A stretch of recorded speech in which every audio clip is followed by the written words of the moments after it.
কোনো সাইরেন বাজেনি, কোনো সতর্কবার্তাও আসেনি। এক মুহূর্তে সবকিছু স্বাভাবিক, আর পরের মুহূর্তে আগুন, ধোঁয়া আর বিস্ফোরণে কেঁপে উঠল আকাশ। রাশিয়ার সর্বশেষ হামলা ছিল নিঃশব্দ। রাশিয়ার সর্বশেষ এই হামলাটি কোনো পূর্ব সতর্ক বার্তা ছাড়াই এসেছে, কিন্তু এর প্রভাব আগামী কয়েক সপ্তাহ জুড়ে পুরো যুদ্ধক্ষেত্রে অনুভূত হতে পারে। পুতিনের বাহিনী দাবি করেছে তারা ইউক্রেনের একটি অত্যন্ত গুরুত্বপূর্ণ গুদাম ধ্বংস করেছে, যেখানে লয়টারিং মিউশন বা কামিকাজে ড্রোন সংগ্রহণ করা ছিল।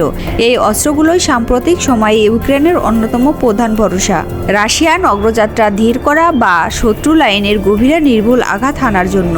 এটা ছিল নিছক আরেকটি লক্ষ্য নয়, এবং ইউক্রেনের যুদ্ধ সক্ষমতার একেবারে কেন্দ্রে আঘাত। লয়টারিং মিউশন আধুনিক যুদ্ধে ইউক্রেনের আক্রমণ ও প্রতিরক্ষা কৌশলের মেরুদণ্ড।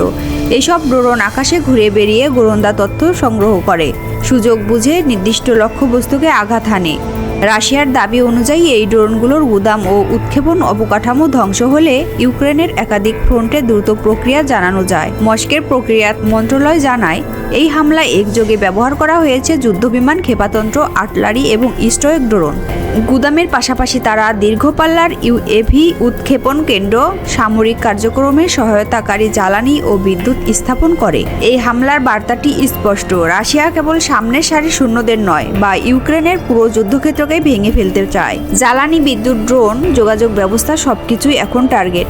লক্ষ্য একটাই, ইউক্রেন যেন পুনর্গঠিত হওয়ার বা নতুন কোনো আক্রমণ চালানোর আগেই তারা অপারেশন গতি হারায়। রাশিয়ার দাবি অনুযায়ী মাত্র 24 ঘন্টায় পুরো যুদ্ধক্ষেত্র জুড়ে ইউক্রেনের প্রায় 1600 জন হতাহত হয়েছে, যার সংঘর্ষের তীব্রতা কতটা ভয়াবহ তা স্পষ্ট দেখা যাচ্ছে।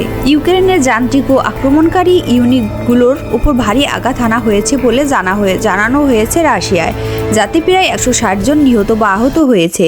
ধ্বংস করা হয়েছে একটি ব্যাংক, সাজানো যান, আর্টিলারি গান এবং একটি ইলেকট্রনিক ওয়েলফেয়ার স্টেশন। পাশাপাশি 3টি সামরিক গুদাম ধ্বংসের কথাও বলা হয়েছে, যা ইউক্রেনের সরবরাহ ব্যবস্থার উপর আরেকটি বড় আঘাত, যেখানে প্রায় 200 জন ইউক্রেনীয় হতাহত হয়েছে। ধ্বংস হয়েছে সাজোয়া যান, আর্টিলারি এবং গোলাবারুদের ডিপো। একটি ইলেকট্রনিক ওয়েলফেয়ার স্টেশনও নষ্ট করা হয়েছে বলে জানানো যায়, যা ইউক্রেনের ড্রোন বা যোগাযোগ ব্যবস্থা জ্যামে করার সক্ষমতা দুর্বল করতে পারে। রাশিয়ার মতে ধ্বংস হওয়া সরঞ্জামের তালিকায় ছিল যুক্তরাষ্ট্রের নির্মিত প্যালিভ্যান সঞ্চালিত হাইউটাজার বা কিয়েভ ভেয়ার, যা কিয়েভকে দেওয়া অন্যতম আধুনিক আর্টিলারি সিস্টেম। মধ্য অঞ্চলীয় সেক্টর এখানে যুদ্ধের সবচেয়ে বিতর্কিত ও রক্তক্ষয়ী এলাকা। ব্যাটল গ্রুপের সেন্টার জানিয়েছে, মাত্র একদিনে যেখানে 395 জনের বেশি ইউক্রেনীয় সেনা হতাহত হয়েছে।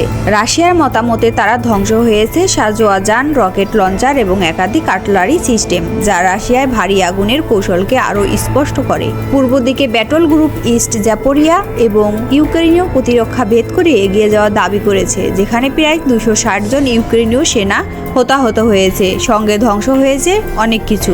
আকাশেও সংঘর্ষ থেমে নেই। রাশিয়ার দাবি অনুযায়ী তাদের আকাশ প্রতিরক্ষা ব্যবস্থা মাত্র 24 ঘন্টায় 370টি ইউক্রেনীয় ড্রোন ভূপাতিত করেছে। পাশাপাশি হিমার্স রকেট, গাইডেড বোমা ও দীর্ঘপাল্লার ক্ষেপণাস্ত্র ধ্বংস করা হয়েছে। এই দাবি সত্য হলে এটি হবে এখন পর্যন্ত রিপোর্ট করা সবচেয়ে বড় একটি ড্রোনের প্রতিহত করার ঘটনা। রাশিয়া কিভাবে ইউক্রেনের ড্রোন নির্ভর আঘাতের সক্ষমতা পুনরায় গড়ে ওঠার আগে পঙ্গু করতে চাইছে। ইউক্রেনের জন্য ড্রোন ছিল একটি শক্তিবর্ধক অস্ত্র, যা কম জনবল ও ভারী অস্ত্রের ঘাটতি সত্ত্বেও বড় লক্ষ্যবস্তুতে আঘাত আনতে পারে। এই প্রেক্ষাপটে ইউক্রেনের প্রেসিডেন্ট ভলোদিমির ভেলেনস্কির সাম্প্রদায়িক বক্তব্য বিশেষ তাৎপর্যপূর্ণ। তিনি প্রকাশ্য স্বীকার করেছেন যে রাশিয়ার শহীদ ড্রোন মোকাবেলায় ইউক্রেনের বিমান বাহিনীর কার্যকারিতা সক্ষম। তার ভাষায়, ইন্টারসেপ্টর, মোবাইল ফায়ার গ্রুপ এবং F-16 থাকা সত্ত্বেও বিমান বাহিনীর সংগঠন ও পরিচালনা বড় ধরনের পরিবর্তন। প্রতিরক্ষা মন্ত্রীর সঙ্গে বিষয়টি আলাদাভাবে পর্যালোচনা করা হয়েছে এবং সিদ্ধান্ত নেওয়া হয়েছে বলে তিনি জানান। যুদ্ধ এখনো চরম নিষ্ঠুরতা নিয়ে চলেছে এবং যুদ্ধক্ষেত্র বদলে যাচ্ছে। ড্রোন সরবরাহ ব্যবস্থা ও অবকাঠামো লক্ষ্য করে চালানো এই ধরনের হামলা শুধু পরবর্তী আক্রমণ নয়, বরং পুরো যুদ্ধের গতিপথই নির্ধারণ করে দিতে পারে।